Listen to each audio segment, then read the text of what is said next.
ನಮಸ್ಕಾರ ಮೆಹಬೂಬ್ ಶರೀಫ್ ಅವರೇ. ನಮಸ್ಕಾರ ಸರ್. ರಾಜ್ಯದಲ್ಲಿ ಬಹುದೊಡ್ಡ ಚರ್ಚೆ ಅಂದ್ಕೊಳ್ಳೇನಿ. ಯಾರಿಗೂ ಜಗ್ಗದ ಬಗ್ಗದ AK-47 ಅಭಿಮನ್ಯು ದೇಶದಲ್ಲಿ ಏಷ್ಯಾದಲ್ಲೇ ನಂಬರ್ 1 ಆನೆ ಕಾರ್ಯಾಚರಣೆಯಲ್ಲಿ ವಿಶೇಷವಾಗಿ 300 ಕಾಡಾನೆ ಹಾಗೆ ಹುಲಿ ಕಾರ್ಯಾಚರಣೆಯಲ್ಲಿ ಭಾಗವಹಿಸಿದಂತವನು. ಇದೆಲ್ಲದಕ್ಕಿಂತ ಹೆಚ್ಚಾಗಿ ಕರಡಿಯಂತ ದೈತ್ಯ ಆನೆ ಒಟ್ಟಿಗೆ ಯಾವ ರೀತಿ ಫೈಟ್ ಮಾಡಿದಂದ್ರೆ ಅದು ಇವತ್ತಿನವರೆಗೂ ಯಾರು ಮರಿಲಿಕ್ಕೆ ಸಾಧ್ಯ ಇಲ್ಲ. ಅಂತ ಫೈಟ್ ಮಾಡಿದಂತ ಅಭಿಮನ್ಯು ಆನೆ ಇಲ್ಲಿವರೆಗೆ ದಸರಾ ಅಂಬಾರಿಯನ್ನ ಹೊರತಾ ಇದ್ದ. ಆದ್ರೆ ಈ ಬಾರಿ ಲೀಸ್ಟ್ ನೋಡ್ಬಿಟ್ರೆ ಇಡೀ ರಾಜ್ಯದ ಜನತೆನೆ ಅಭಿಮನ್ಯುವಿನ ಅಭಿಮಾನಿಗಳಲ್ಲೇ ತಳಮಳ ಹುಟ್ಟಿದೆ. ಏನ್ ಸರ್ ಇದು? ಈ ಲೀಸ್ಟ್ ಅಲ್ಲಿ ಅಭಿಮನ್ಯುವಿನ ಹೆಸರನ್ನೇ ಇಲ್ಲ. ಲೀಸ್ಟ್ ಒಂದ್ಸರಿ ಓದ್ತೇನೆ, ಓದಿದ್ಕೊಳ್ಳಿ, ನಿಮ್ಗೂ ಶಾಕ್ ಅನ್ಸುತ್ತೆ. ಏನಪ್ಪಾ ಇದು ಈ ರೀತಿ ಆಗ್ಬಿಡುತ್ತಲ್ಲ ಅಂತ ಹೇಳಿ. ಆಮೇಲೆ ನಿಮ್ಮ ಅಭಿಪ್ರಾಯ ತಿಳಿಸಿ. ಯಾಕಂದ್ರೆ ಈ ಬಾರಿ ನೋಡಿ, ಗಜಪಯಣಕ್ಕೆ ಈ ಸರಿ ಅಂತ ಹೇಳಿದ್ರೆ 12 ಆನೆಗಳ ಪಟ್ಟಿ ಇದೆ. ಅದರಲ್ಲಿ ವಿಶೇಷವಾಗಿ ಧನಂಜಯನಿಗೆ 45 ವರ್ಷ, ಮಹೇಂದ್ರ 42, ಏಕಲವ್ಯ 41 ವರ್ಷ, ಪ್ರಶಾಂತ್ 54, ಗೋಪಿ 43 ವರ್ಷ, ಶ್ರೀರಾಮ 41 ವರ್ಷ, ಸುಗ್ರೀವ 44 ವರ್ಷ, ಲಕ್ಷ್ಮಿ 54 ವರ್ಷ, ಕಾವೇರಿ ಹೆಣ್ಣಾನೆ ಇವೆರಡು 46 ವರ್ಷ. ಇದು ಮೊದಲನೇ ಹಂತದಲ್ಲಿ ಹೋದ್ರೆ, ಎರಡನೇ ಹಂತದಲ್ಲಿ ಈ ಬಾರಿ ಚೈತ್ರ ರೂಪ 50 ವರ್ಷದ ಆನೆ, ಚೈತ್ರ 55, ಶ್ರೀಕಂಠ 57 ವರ್ಷದ ಆನೆ. ಯಾಕೆ ಈ ಸರಿ ಭೀಮಾ ಮತ್ತೆ ಹರ್ಷ ಬರ್ತಾ ಇಲ್ಲ ಅಂದ್ರೆ ಇವೆರಡೂನು ಪದದಲ್ಲಿರೋ ಕಾರಣ ಮೀಸಲ್ಪಟ್ಟಿಯಲ್ಲಿ ಇಟ್ಟಿದ್ದಾರೆ. ತುಂಬಾ ವಿಶೇಷ ಅಂತ ಹೇಳಿದ್ರೆ 60ನೇ ವರ್ಷಕ್ಕೆ ಕಾಲಿಡ್ತಾ ಇದ್ದಾನೆ ಅಭಿಮನ್ಯು. ಈಗ ಅಂದ್ರೆ ಇನ್ನು 60 ವರ್ಷ ಆಗಿ ಅದಕ್ಕೆ ರಿಟೈರ್ಮೆಂಟ್ ಆಗಿ ಅದಕ್ಕೆ ಇಲಾಖೆ ಬೀಳ್ಕೊಡುಗೆ ಏನೂ ಕೊಟ್ಟಿಲ್ಲ. ಇದ್ದಕ್ಕಿದ್ದಾಗನೆ ಸಡನ್ ಆಗಿ ಕೈ ಬಿಟ್ಟಿದ್ದು ಕಾರಣ ಏನು ಅನ್ನುವಂಥದ್ದು ಈಗ ಬಹುದೊಡ್ಡ ಚರ್ಚೆ. ಈ ಬಾರಿ ಅಂಬಾರಿ ಹೊರೋದಕ್ಕೆ ಮಹೇಂದ್ರ, ಧನಂಜಯ, ಪ್ರಶಾಂತ ಹಾಗೆ ಸುಗ್ರೀವ ಆನೆಗಳನ್ನ ತರಬೇತಿ ನೀಡಬೇಕು ಅನ್ನುವಂಥದ್ದು ಈಗ ಬಹುದೊಡ್ಡ ಚರ್ಚೆ, ಈಗ ಪತ್ರಿಕೆಗಳಲ್ಲೂ ಬಂದಿರುವಂತಹದ್ದು. ಆದ್ರೆ ಯಾಕೆ ಅಭಿಮನ್ಯುವನ್ನ ಕೈ ಬಿಟ್ರು? ಏಕೆ ನಿಶಾನೆ ಆನೆ ಆದ್ರೂ ಬಳಸ್ಕೋಬಹುದಿತ್ತಲ್ಲ ಅನ್ನುವಂಥದ್ದು ಎಲ್ಲರದು ಬಹುದೊಡ್ಡ ಪ್ರಶ್ನೆ, ಅಭಿಮನ್ಯುವಿನ ಅಭಿಮಾನಿಗಳ ಪ್ರಶ್ನೆ.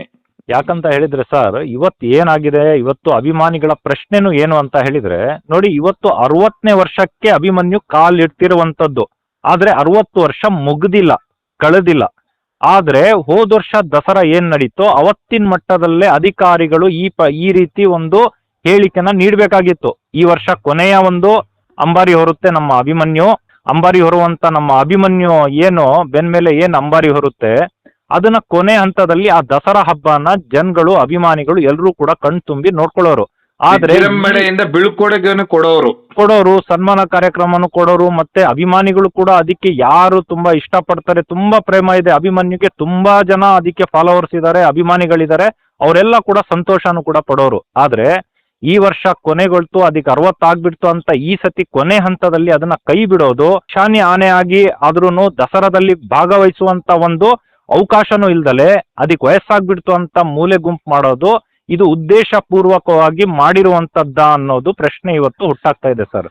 ಯಾಕಂದ್ರೆ ಅಭಿಮಾನಿಗಳ ಮನಸ್ಸಲ್ಲೂ ಅದೇ ಬರ್ತಾ ಇದೆ. ಯಾಕಂತ ಹೇಳಿದ್ರೆ ಇವತ್ತು ಅಧಿಕಾರಿಗಳಾದ್ರೂ ಸರ್ಕಾರಕ್ಕೆ ಮನವಿ ಮಾಡಬಹುದಿತ್ತು, ಇಲ್ಲಾಂದ್ರೆ ಅಧಿಕಾರಿಗಳಿಗೆ ಗೊತ್ತಿದೆ ನಮ್ಮ ಅಭಿಮನ್ಯುವಿನ ಸಾಧನೆಗಳು. ಅಭಿಮನ್ಯು ಆನೆ ಯಾವ ರೀತಿ ಆನೆ, ಇವತ್ತು ಎಲ್ಲಾ ಸಾಕಾನೆಗಳಿಗಿಂತ ಒಂದ್ ರೀತಿ ಡಿಫ್ರೆಂಟ್. ಯಾರಿಗೂ ಏನ್ ಬರಲ್ವೋ ಅದು ಅಭಿಮನ್ಯುಗ್ ಬರುತ್ತೆ.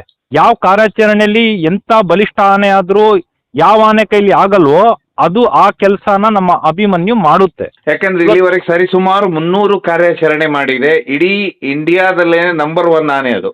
ಹೌದು, ಇವತ್ತು ಏಷ್ಯಾದ ನಂಬರ್ 1 ಆನೆ ಯಾವುದು ಅಂತ ಹೇಳಿದ್ರೆ ಇವತ್ತು ಅಂತ ಆನೆಗೆ ಇವತ್ತು ನಮ್ಮ ಕರ್ನಾಟಕದ ಹೆಸರು ಸರ್. ಹೊರ ರಾಜ್ಯದಲ್ಲಿ ಕಾಡಾನೆ, ಬಲಿಷ್ಠ ಕಾಡಾನೆಗಳನ್ನ ಆ ಕಡೆ ಸೈಡು ಆನೆಗಳ ಕೈಲಿ ಆಗ್ದಲೆ ನಮ್ಮ ಅಭಿಮನ್ಯು ಹೋಗಿ ಸೆರೆ ಹಿಡಿದಿರುವಂತಹ ನಮ್ಮ ಈ ಅಭಿಮನ್ಯು ಕ್ಯಾಪ್ಟನ್ಶಿಪ್ ಅಲ್ಲಿ ಮುಂದಾಳತ್ವದಲ್ಲಿ ಇವತ್ತು ಸೆರೆ ಹಿಡಿದುಕೊಟ್ಟು ನಮ್ಮ ಕರ್ನಾಟಕದ ಹೆಸರನ್ನ ಅಲ್ಲೂ ಕೂಡ ಬೆಳಗ್ ಬಂದಿರುವಂತಹ ಇವತ್ತು ನಮ್ಮ ಅಭಿಮನ್ಯುಗೆ ಇವತ್ತು ಏಕಾಏಕಿ ಬೀಳ್ಕೊಳೋದೇನೂ ಇಲ್ಲ, ಏನು ಸನ್ಮಾನ ಆಗಿರ್ಬೋದು, ಅದಕ್ಕೊಂದು ಗೌರವದಿಂದ ಹಿರಿಯ ಅಧಿಕಾರಿ ಅಂತ ಹೇಳಿದ್ರೆ ತುಂಬಾ ಒಂದು ಸಾಧನೆಗಳನ್ನ ಮಾಡಿರುವಂತಹ ವ್ಯಕ್ತಿಗೆ ಯಾವ ರೀತಿ ನಾವು ಅದು ಗೌರವ ಸಲ್ಲಿಸಿ ಅವರ ಒಂದು ಕೊನೆಯ ಒಂದು ಬೀಳ್ಕೊಡುಗೆ ಸಮಾರಂಭ ಏನ್ ಮಾಡ್ತೀವಿ ಆ ರೀತಿ ನಮ್ಮ ಅಭಿಮನ್ಯುಗೂ ಮಾಡಬೇಕು. ಯಾಕಂತ ಹೇಳಿದ್ರೆ ಸರ್, ಇವತ್ತು ನಮ್ಮ ಅಭಿಮನ್ಯು ಮಾಡಿರುವಂತ ಕೆಲಸ ಒಂದು ಸಣ್ಣ ಪುಟ್ಟ ಕೆಲಸ ಅಲ್ಲ.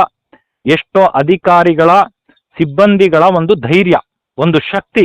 ಯಾಕಂತ ಹೇಳಿದ್ರೆ ಇವತ್ತು ನಮ್ಮ ಅರಣ್ಯ ಇಲಾಖೆಗೆ ಒಂದು ಹೆಸರು ಬಂದಿದೆ ಅಂತ ಹೇಳಿದ್ರೆ ಅದಕ್ಕೆ 45 ವರ್ಷ ಶ್ರಮ ಪಟ್ಟಿರುವಂತ ಇದಕ್ಕೆ ಅಭಿಮನ್ಯು ಕೂಡ ಕಾರಣ. ಯಾಕಂತ ಹೇಳಿದ್ರೆ ದುಬಾರೆಯಲ್ಲಿ ಇವತ್ತು ಇರುವಂತಹ ಶಿವಮೊಗ್ಗದ ಸಕ್ಕರೆಬೇಲ್ ಆಗಿರ್ಬೋದು, ದುಬಾರೆಲ್ ಆಗಿರ್ಬೋದು, ಎಲ್ಲೂ ಆಗಿರ್ಬೋದು, ಮತ್ತಿಗೋಡು. ಮತ್ತಿಗೋಡಲ್ಲಿ ಎಷ್ಟು ಸಾಕಣೆಗಳಿದಾವೆ ಅಷ್ಟು ಸಾಕಣೆಗಳಿಗೂ ಕೂಡ ಸೆರೆ ಹಿಡ್ದಿರುವಂತಹದ್ದು ಇದು ನಮ್ಮ ಅಭಿಮನ್ಯು. ಇವತ್ತು ಅದನ್ನ ನಾವು ನೋಡ್ಬೇಕಾಗ್ತದೆ. ಯಾಕಂತ ಹೇಳಿದ್ರೆ ಸರ್ ನಿಮಗೂ ಗೊತ್ತಿರ್ಬೋದು, ಎಲ್ಲಾ ಕಡೆ ವಿಡಿಯೋಗಳು ಕೂಡ ವೈರಲ್ ಆಗ್ತಾ ಇರ್ತವೆ ಕಾರ್ಯಾಚರಣೆಗಳದೆಲ್ಲ. ಒಂದು ಕರಡಿ ಉದಾಹರಣೆ, ಸೆಕೆಂಡ್ ಸ್ಟೆಪ್ ನಮ್ಮ ಮೌಂಟೇನ್ ಗುಂಡ ಅಂತಹ ಬಲಿಷ್ಠ ಆನೆಗಳು, ಕರಡಿ ಅಂತಹ ಬಲಿಷ್ಠ ಆನೆಗಳು, ಹುಲಿ ಕಾರ್ಯಾಚರಣೆಗಳು. ಅಭಿಮನ್ಯು ಇದ್ರೆ ಅದು ಸಕ್ಸಸ್. ಇನ್ನೊಂದು ಚನ್ನಗಿರಿಗೆ ಆ ದಟ್ಟವಾದ ಒಂದು ಕಾಡು ಪ್ರದೇಶದಲ್ಲಿ ಹಿಡಿಯಕ್ ಹೋಗೋದು, ಒಂದು ಕಾಡಾನೆನ ಅರವಳಿಕೆ ಹೊಡೆದಿರೋದು ಒಂದು ಕಾಡಾನೆಗೆ, ಇನ್ನೊಂದು ಏಕಾಏಕಿ ಇನ್ನೊಂದು ಬಲಿಷ್ಠ ಕಾಡಾನೆ ಬಂದ್ಬಿಡುತ್ತೆ. ಆ ಸಂದರ್ಭದಲ್ಲಿ ಎಲ್ಲಾ ಸಾಕಣೆಗಳು ಜಾಗ ಖಾಲಿ ಮಾಡುತ್ತೆ. ಆ ಸಂದರ್ಭದಲ್ಲಿ ಇದೇ ನಮ್ಮ ಅಭಿಮನ್ಯು ಅವತ್ತು ಎಷ್ಟೋ ಸಿಬ್ಬಂದಿಗಳ ಮೇಲೆ ದಾಳಿ ಆಗುವಂತಹ ಸಂದರ್ಭ. ಯಾಕಂತ ಹೇಳಿದ್ರೆ ಇಲ್ಲಿಯ ಅಧಿಕಾರಿಗಳಿಗೆ, ಇಲ್ಲಿಯ ಒಂದು ಸಿಬ್ಬಂದಿಗಳಿಗೆ ಅಲ್ಲಿಯ ಒಂದು ಜಾಗಗಳು, ರಸ್ತೆಗಳು ಗೊತ್ತಿರೋದಿಲ್ಲ. ಅಲ್ಲಿಯ ಲೋಕಲ್ ಅಧಿಕಾರಿಗಳಿಗೆ, ಸಿಬ್ಬಂದಿಗಳಿಗೆ ಗೊತ್ತಿರುತ್ತೆ. ಸಡನ್ ಆಗಿ ಏಕಾಏಕಿ ದಾಳಿ ಆಗ್ತಾ ಇದೆ ಅಂದ್ರೆ ಎಲ್ಲಿ ಓಡಬೇಕು, ಏನ್ ಮಾಡಬೇಕು ಅಂತದ್ದು ಗೊತ್ತಾಗೋದಿಲ್ಲ. ಆ ಸಂದರ್ಭದಲ್ಲಿ ಆ ಕಾರ್ಯಾಚರಣೆಗೆ ಒಳನುಗ್ದಂತಹ ಒಂದು ಬಲಿಷ್ಠ ಕಾಡಾನೆಗೆ ಮುಖ ಕೊಟ್ಟು ನಿಂತು ಅದಕ್ಕೆ ಹೊಡೆದು ಓಡಿಸಿರುವಂತದ್ದು ನಮ್ಮ ಅಭಿಮನ್ಯು. ಇವತ್ತು ಭಯಪಟ್ಟು ಹಿಂದೆ ಕಾಲಿಡುವಂತ ಅಭಿಮನ್ಯು ಅಲ್ಲ. ಎಷ್ಟೋ ಉದಾಹರಣೆಗಳು ಇಂಥದ್ದು ತುಂಬಾ ಇದೆ. ನಮ್ಮ ಅಭಿಮನ್ಯು ಬಗ್ಗೆ ಹೇಳ್ಬೇಕಂದ್ರೆ ಹೇಳೋಕೆ 1 ಗಂಟೆ ಸಾಲದು, ಅದಕ್ಕೆ ಒಂದು ದಿವಸನೂ ಸಾಲದು. ಯಾಕಂದ್ರೆ ಅಷ್ಟು ಕಾರ್ಯಾಚರಣೆಗಳು, ಅಷ್ಟು ಒಂದು ಕೆಲಸಗಳನ್ನ ಕೊಟ್ಟಿರುವಂತ ಜವಾಬ್ದಾರಿನ, ಕರ್ತವ್ಯನ ನಿಭಾಯಿಸ್ಕೊಂಡು ಬಂದಂತಹ 45 ವರ್ಷದಿಂದ ಇವತ್ತಿನವರೆಗೂ ಕೂಡ ಅದಕ್ಕೆ ಕೊಟ್ಟಂತಹ ಒಂದು ಜವಾಬ್ದಾರಿ ನಿಭಾಯಿಸ್ಕೊಂಡು ಬಂದಿದ್ದಾನೆ. ಹಾಗಾಗಿ ಅದಕ್ಕೆ ಗೌರವದಿಂದ ಸನ್ಮಾನ ಮಾಡಿ, ಅದಕ್ಕೆ ಬೀಳ್ಕೊಡುಗೆ ಕೊಟ್ಟು, ಅದಕ್ಕೆ ಅದು ಇರೋ ತನಕ ಅದನ್ನ ಚೆನ್ನಾಗಿ ನೋಡ್ಕೋಬೇಕು ಅನ್ನೋದೇ ಇವತ್ತು ಅಭಿಮನ್ಯು ಅಭಿಮಾನಿಗಳ ಒಂದು ಮನವಿ ಇದೆ, ಆಗ್ರಹ ಇದೆ. ಇದು ಏನಾದ್ರೂ ತಿಳ್ಕೊಳ್ಳಿ. ಯಾಕಂತ ಹೇಳಿದ್ರೆ ಇವತ್ತು ನಾವು ಅದನ್ನ ಪ್ರಾಣಿ ಅಂತ ಯೋಚನೆ ಮಾಡಬಾರ್ದು. ಅದು ಒಂದು ನಮ್ಮ ರಾಜ್ಯದ ಸೈನಿಕ ಅಂತ ನಾನು ಇವತ್ತು ನಿಮ್ಮ ಮಾಧ್ಯಮದಲ್ಲೂ ಕೂಡ ಹೇಳ್ತೀನಿ. ಅದೊಂದು ನಮ್ಮ ರಾಜ್ಯದ ಸೈನಿಕ ಅಂತ, ಅದೊಂದು ಫೈಟರ್ ಇದ್ದಾನೆ ಅವನು. ಯಾಕಂದ್ರೆ ಅವನಿಗೆ AK-47 ಅಂತ ಅಭಿಮಾನಿಗಳು ಇವತ್ತು ಹೆಸರು ಕೊಟ್ಟಿದ್ದಾರೆ. ಆ ಬಿರುದು ಕೊಟ್ಟಿರೋದು ಅದರ ಅಭಿಮಾನಿಗಳು. ಇವತ್ತು ಅದು ಕೊನೆಯವರೆಗೆ ನಮ್ಮ ಅಭಿಮನ್ಯು ಅಲ್ಲಿವರೆಗೂ ಕೂಡ ಅದು AK-47 ಅದು ಎಲ್ಲರ ಮನಸ್ಸೊಳಗಿರುತ್ತೆ. ಹಾಗಾಗಿ ಅದಕ್ಕೆ ಗೌರವದಿಂದ ನಾನು ಸರ್ಕಾರಕ್ಕೂ ಮನವಿ ಮಾಡ್ತೀನಿ, ಮತ್ತೆ ಅಧಿಕಾರಿಗಳಿಗೂ ಮನವಿ ಮಾಡ್ತೀನಿ. ಅದನ್ನ ಅಭಿಮಾನಿಗಳಿಗೆ ಸರಿಯಾದ ರೀತಿ ಒಂದು ಕ್ಲಾರಿಫಿಕೇಶನ್ ಕೊಡ್ಬೇಕು ಸರ್, ತಿಳಿಸ್ಬೇಕು ಮಾಧ್ಯಮದ ಮುಖಾಂತರ. ಏನ್ ಮಾಡ್ತೀರಾ ಮುಂದಕ್ಕೆ? ಅಭಿಮನ್ಯುನ ಇವತ್ತು ದಸರಾಕ್ಕೆ ಭಾಗವಹಿಸುವಂತ ಒಂದು ಚಾನ್ಸ್ ಕೊಡ್ತಿರೋ, ಅವಕಾಶ ಮಾಡಿಕೊಡ್ಬೇಕು ಅಂತೀರಾ? ಹೌದು ಸರ್, ಅವಕಾಶ ಮಾಡ್ಕೊಡ್ತಿರೋ ಇಲ್ವೋ ಎಲ್ಲಕ್ಕಿಂತ ಹೆಚ್ಚಾಗಿ ಸರ್ ಇನ್ನೊಂದಂತ ಹೇಳಿದ್ರೆ, ಅಭಿಮನ್ಯು ಯಾವತ್ತು ಹುಲಿ ಕಾರ್ಯಾಚರಣೆಗೆ ಹೋದ್ರು ಹಿಂದೆ ಸರಿಯುವುದಿಲ್ಲ.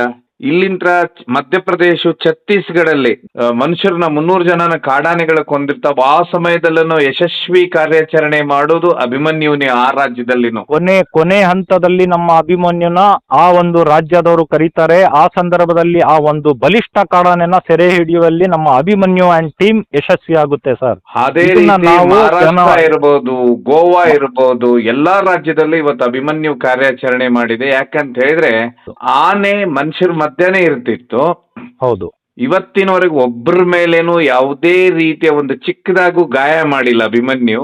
ಹೌದು ಸರ್. ಇದೆಲ್ಲಕ್ಕಿಂತ ವಿಶೇಷ ಅಂತ ಹೇಳಿದ್ರೆ, ಅಭಿಮನ್ಯು ಕ್ಯಾಂಪಿಗೆ ಕಾಡಾನೆಗಳ ಬಂದ್ರೆ ಓಡಿಸುವುದು ಕಲೆ ಗೊತ್ತಿತ್ತು, ಅಥವಾ ಯಾವತ್ತಾದ್ರೂ ಆನೆ ಕಾರ್ಯಾಚರಣೆಯಲ್ಲಿ ಹಿಡಿದಂತ ಸಮಯದಲ್ಲಿ ಮುಂದಿರುವಂತ ಆನೆಯನ್ನ ತುಂಬಾ ಚಿಕ್ಕ ಆನೆಯಾಗಿದ್ರೆ ಅದನ್ನೆಲ್ಲ ಸೊಂಡ್ಲಲ್ಲಿ ಹಾಕಿ ಸಂಭಾಳಿಸ್ತಾ ಇತ್ತು, ಅದಕ್ಕೆ ಸಂತೈಸ್ತಾ ಇತ್ತು. ಅಂತ ಒಂದು ಅದ್ಭುತವಾದ ಚಾಣಾಕ್ಷ ಆನೆ. ಅಂದ್ರೆ ಮನುಷ್ಯನಿಗೆ ಎಷ್ಟು ನಾಲೆಜ್ ಇರುತ್ತೆ, ಒಬ್ಬ ವ್ಯಕ್ತಿ, ಪರಿಪೂರ್ಣ ವ್ಯಕ್ತಿಗೆ ಅಷ್ಟು ನಾಲೆಜ್ ಅಭಿಮನ್ಯುಗಿತ್ತು ಅನ್ನುವಂಥದ್ದು ಬಹುದೊಡ್ಡ ವಿಶೇಷ. ಯಾಕಂತ ಹೇಳಿದ್ರೆ ಗಾಡ್ ಗಿಫ್ಟ್ ಅಂತಾರೆ, ದೇವರ ಕೊಟ್ಟ ವರ ಅಂತಾರೆ ಸರ್. ಹೌದು, ಅಂತ ಆನೆ ಅದು. ಯಾಕಂದ್ರೆ ನಿಮ್ಗೆಲ್ಲ ಗೊತ್ತಿರ್ಬೋದು, ಕರಡಿ ಒಟ್ಟಿಗೆ ಯಾರು ಫೈಟ್ ಮಾಡ್ಲಿಕ್ಕೆ ಸಾಧ್ಯ ಇರ್ತಿರ್ಲಿಲ್ಲ. ಹೌದು ಹೌದು ಸರ್. ಆವತ್ತು ಯಾಕಂತ ಹೇಳಿದ್ರೆ ಒಂದು ಕಡೆ ಕರಡಿ ಆನೆ ಮೇಲಿರುತ್ತೆ, ಅಭಿಮನ್ಯು ಕೆಳಗಿರ್ತಾನೆ, ಆದ್ರೂ ಧೈರ್ಯವಾಗಿ ಹೊಡೆದಾಡ್ತಾನೆ ಅಭಿಮನ್ಯು. ಅಂತ ಅಭಿಮನ್ಯುವನ ಇವತ್ತು ಕೇವಲ ಮೈಸೂರುವರೆಗೂ ಕರ್ಕೊಂಡು ಹೋಗ್ತಾ ಇಲ್ಲ ಅನ್ನುವಂಥದ್ದೇ ಎಲ್ಲಾ ಹಿರಿಯ ರಿಟೈರ್ಡ್ ಅಧಿಕಾರಿಗಳಿರ್ಬೋದು, ಅಭಿಮನ್ಯುನ ಡಾಕ್ಟರ್ಸ್ ಇರ್ಬೋದು, ಹಿಂದಿನವರೆಲ್ಲ ಹೌದು. ಏನೀಗ ನಿವೃತ್ತಿ ಹೊಂದಿದ್ದಾರೆ ಅವ್ರದ್ದೆಲ್ಲ ಅಳಲಾಗಿದೆ. ಹೀಗಾಗಿನೇ ವಿಶೇಷವಾಗಿ ಅರಣ್ಯ ಮಂತ್ರಿಗಳಿದ್ದಾರೆ. ಹೌದು ಸರ್. ಈ ಅಭಿಮನ್ಯುವಿನ ಅಭಿಮಾನಿಗಳ ಕೂಗಿರ್ಬೋದು, ಅವರು ಇದನ್ನ ಪರಿಗಣಿಸಿ ಮತ್ತೆ 2ನೇ ಬ್ಯಾಚ್ ನಲ್ಲಿ ಅಭಿಮನ್ಯುವನ್ನ ಕಳಿಸ್ಬೇಕು ಅಂತಾರೆ. ಒಂದ್ ವೇಳೆ ನಿಮ್ಗೆ ಅಭಿಮನ್ಯು ಅಂಬಾರಿ ಹೊರದು ಬೇಡ ಅಂದ್ರೆ ನಿಶಾನೆ ಆನೆಯಾಗಿ ಆದ್ರೂ ಕೆಲಸ ಮಾಡ್ಲಿ, ಅದನ್ನ ಅರ್ಜುನ ಮಾಡ್ತಾ ಇದ್ದ ನಿಶಾನೆ ಆನೆಯಾಗಿ ಅನ್ನುವಂಥದ್ದು. ಹೌದು ಸರ್. ಯಾಕಂದ್ರೆ ಅಭಿಮನ್ಯು ಅನ್ನೋದು ಗಜಗಾಂಭೀರ್ಯ, ಮತ್ತೆ ಅಭಿಮನ್ಯು ಪ್ರತಿಯೊಂದು ಗೊತ್ತಿತ್ತು, ಯಾವ ರೀತಿ ಇರಬೇಕು, ಯಾವ ರೀತಿ ನಾನು ಕಾರ್ಯಾಚರಣೆ ಮಾಡಬೇಕು. ನಿಮ್ಗೆ ಒಂದು ಅಬ್ಸರ್ವ್ ಮಾಡಿದ್ರೆ ಸರ್, ಇತ್ತೀಚೆಗೆ ಅಭಿಮನ್ಯು ಯಾವತ್ತಿಂದ ಕಾರ್ಯಾಚರಣೆಗೆ ಬರ್ತಾ ಇಲ್ಲ, ಅವತ್ತಿಂದ ಜನನೂ ಸೇರೋದು ಕಮ್ಮಿ ಆಗ್ಬಿಟ್ರು ಕಾರ್ಯಾಚರಣೆಗೆ. ಹಾ ಸರ್, ಹಾ ಸರ್. ಕಾರ್ಯಾಚರಣೆ ಕ್ರೇಜೇ ಕಡಿಮೆ ಆಗ್ಬಿಡ್ತು. ಕಡಿಮೆ ಆಯ್ತು ನೋಡಿ ಸರ್. ನಾನು 2019ರಲ್ಲಿ ಭುವನೇಶ್ವರಿ ಅನ್ನೋ ಈಗ ರೀಸೆಂಟ್ ಆಗಿ ಒಂದು ರೇಡಿಯೋ ಕಲರ್ ಅಳವಡಿಕೆನ ಮಾಡ್ತು. ಅದೇ ಹೆಣ್ಣಾನೆಗೆ ಅಭಿಮನ್ಯು ಮತ್ತೆ ಇನ್ನೊಂದು ಕೃಷ್ಣ ಆನೆ ಜೊತೆಲಿ ಬಂದಿತ್ತು. ಆ ಸಂದರ್ಭದಲ್ಲಿ ಅಭಿಮನ್ಯು ಜೊತೆ ಬೆಳಿಗ್ಗಿಂದ ಸಂಜೆವರೆಗೆ ಅಭಿಮನ್ಯು ಹಿಂದೆ ಇದ್ದೆ ನಾನು ಆ ಕಾರ್ಯಾಚರಣೆಯಲ್ಲಿ. ಅಭಿಮನ್ಯು ಇದಾನೆ ಅಂದ್ರೇನೆ ಒಂದು ಧೈರ್ಯನೇ ಬೇರೆ ಸರ್. ಎಷ್ಟೇ ಕಾಡಾನೆಗಳಿರ್ಲಿ ಕಾಡೊಳಗೆ, ಆ ತೋಟದೊಳಗಡೆ, ಆದ್ರೆ ಅಭಿಮನ್ಯು ಒಬ್ಬ ಇದಾನೆ ಅಂತ ಹೇಳಿದ್ರೆ ಒಂಥರ ಆ ಕಾರ್ಯಾಚರಣೆಯಲ್ಲಿ ಹಿಂದೆ ಹೋಗಕ್ಕೆ ಒಂಥರ ಖುಷಿ. ಯಾಕಂದ್ರೆ ಒಂದ್ ಹೆಜ್ಜೆನು ಮುಂದೆ ಇಡ್ತಾ ಇರ್ಲಿಲ್ಲ ಸರ್. ಎಂತ ಕಾಡಾನೆನೆ ಬರ್ಲಿ, ಒಂದ್ ಹೆಜ್ಜೆ ನಾನ್ ಸೋತೆ ಅಂತ ಹಿಂದೆ ಇಡ್ತಾ ಇರ್ಲಿಲ್ಲ. ನುಗ್ಬಿಡೋನು ಮುಂದೆ, ಏಕಾಏಕಿ ನುಗ್ಬಿಡೋನು, ಇದೇ ಕಾಡಾನೆ ರೀತಿ ರೊಚ್ಚಿಗೆದ್ಬಿಡೋನು. ಆ ತರ ಒಂದು ಅಭಿಮನ್ಯು. ಯಾಕಂದ್ರೆ ಕರಡಿ ಹತ್ರ ಮುಖ ಕೊಡಕ್ಕೆ ಡಾಟ್ ಆಗ್ದಲೆ ಯಾರ ಕೈಯಿಂದನೂ ಸಾಧ್ಯ ಆಗಿಲ್ಲ. ನಿಮ್ಗೆ ಮಾಧ್ಯಮದಲ್ಲಿ ನಾನು ಹೇಳಿದೀನಿ ಆ ಕಾರ್ಯಾಚರಣೆ ಬಗ್ಗೆ. ಆ ಸಂದರ್ಭದಲ್ಲಿ ನಮ್ಮ ಕರಡಿನ ಡಾಟ್ ಆಗ್ದಲೇನೆ ಆ ಕರಡಿ ಹೊಡೆದಿದ್ ಏಟಿಗೆ ಬೇರೆ ಆನೆಗಳಾಗ್ತಾ ಇದ್ರೆ ಸೋತ್ ಬಿಡೋರು. ಆ ದಂತದಲ್ಲೆಲ್ಲ ರಕ್ತ ಬಂದಿತ್ತು ಅಭಿಮನ್ಯುಗೆ. ಯಾಕಂತ ಹೇಳಿದ್ರೆ ಕರಡಿ ಜೊತೆ ಆ ರೀತಿ ಫೈಟ್ ಆಡಿದ್ದು ನಮ್ಮ ಅಭಿಮನ್ಯು. ಅದನ್ನ ಯಾವುದೇ ಕಾರಣಕ್ಕೂ ಮರೆಯಕ್ಕಾಗೋದಿಲ್ಲ ಸರ್. ಯಾವುದೇ ಕಾರಣಕ್ಕೆ ನಾವು ಮರೆಯಕ್ಕೆ ಸಾಧ್ಯನೇ ಇಲ್ಲ. ಯಾಕಂದ್ರೆ ಕರಡಿ ಅನ್ನೋ ಅಷ್ಟು ಬಲಿಷ್ಠ ಆನೆನ, ಕ್ಯಾಪ್ಟನ್ನ ಸೋಲ್ಸಿರುವಂತ ಆ ಕರಡಿ ಅಂತ ಕಾಡಾನೆಗೆ ಇವತ್ತು ಏನು ಅರವಳಿಕೆ ಕೊಡ್ದಲೆ ಫೈಟ್ ಆಡುತ್ತೆ ನಮ್ಮ ಅಭಿಮನ್ಯು ಅಂತ ಹೇಳಿದ್ರೆ ಏನ್ 3 ವರ್ಷ ಆಯ್ತು ಸರ್ ಅಷ್ಟೇ. 2.5-3 ವರ್ಷ ಆಯ್ತು ಕರಡಿನ ಕಾರ್ಯಾಚರಣೆ ಮಾಡಿ. ಅಷ್ಟು ಬೇಗ ಶಕ್ತಿ ಸೋತ್ಬಿಡುತ್ತಾ ನಮ್ಮ ಅಭಿಮನ್ಯುದು? ಅಷ್ಟು ಬೇಗ ಅದರ ಒಂದು ದೇಹದ ಶಕ್ತಿ ಕುಗ್ಗಲ್ಲ ಸರ್. ಯಾವತ್ತಿದ್ರು ನಮ್ಮ ಅಭಿಮನ್ಯುನೇ ಫೈಟ್ರೆ. ಹಾಗಾಗಿ ಇದನ್ನೆಲ್ಲ ನೋಡ್ಬಿಟ್ಟು ಅದರ ಒಂದು ಸಾಧನೆಗಳನ್ನ ನೋಡಿ, ಅದರ ಕಾರ್ಯಾಚರಣೆಗಳನ್ನ ನೋಡಿ, ಅದರ ಒಂದು ಕೊಟ್ಟಂತ ಜವಾಬ್ದಾರಿನ ಯಾವ ರೀತಿ ನಿಭಾಯಿಸಿದಾನೆ ಅಂತ ನೋಡ್ಬಿಟ್ಟು ಇವತ್ತು ನಿಶಾನಿ ಆನೆಯಾಗಿ ಆದ್ರೂ ಅದನ್ನ ದಸರಾಗೆ ತರಲೇಬೇಕು ಅನ್ನೋದು ನಮ್ಮ ತುಂಬಾ ಒಂದು ಕಳಕಳಿಯಿಂದ ಮನವಿ ಇದೆ ಸರ್. ಇದು ಸರ್ಕಾರಕ್ಕೆ ಮತ್ತೆ ನಮ್ಮ ಅರಣ್ಯ ಸಚಿವರಿಗೆ ಕೈ ಜೋಡಿಸಿ ಮನವಿ ಮಾಡ್ತೀವಿ. ಯಾವುದೇ ಕಾರಣಕ್ಕೆ ಈ ದಸರಾದಲ್ಲಿ ನಿಶಾನಿ ಆನೆಯಾಗಿ ಆದ್ರೂ ಈ ದಸರಾದಲ್ಲಿ ಭಾಗವಹಿಸಲೇಬೇಕು. ಅದರ ನಂತರನೂ ಕೂಡ ಅದನ್ನ ಚೆನ್ನಾಗಿ ಗೌರವದಿಂದ ಅದನ್ನ ನೋಡ್ಕೋಬೇಕು ಅನ್ನೋದೇ ನಮ್ಮ ಒಂದು ಅಭಿಪ್ರಾಯ ಇದೆ. ಯಾಕಂತ ಹೇಳಿದ್ರೆ ಅಭಿಮನ್ಯುದಲ್ಲಿ ಇರುವಂತ ಶಕ್ತಿ, ಯುಕ್ತಿ, ಕೆಲಸ ಎಲ್ಲ ಆನೆಗಳ ಕೈಲಿ ಇರೋದಿಲ್ಲ ಸರ್. ಎಲ್ಲ ಆನೆಗಳಿಗೆ ಒಂದು ಪ್ರಾಣಿ ಅಂತ ಇದನ್ನ ಯೋಚನೆ ಮಾಡೋದ್ ಬೇಡ, ಇದೊಂದು ಸೈನಿಕ ಅಂತ ನಾವು ಹೇಳೋಕೆ ಇಷ್ಟಪಡ್ತೀನಿ ಸರ್ ನಾನು. ಸೊ ನೋಡುವ ಸರ್, ಕೊನೆಯದಾಗಿ ಸರ್ಕಾರ ಯಾವ ರೀತಿ ಈಗ ನಿರ್ಧಾರಗಳನ್ನ ತಗೊಳುತ್ತೆ, ಅಭಿಮನ್ಯು ಬರ್ತಾನೆ ಏನಂತ ಹೇಳಿ ನಾವು ಕಾದು ನೋಡುವ.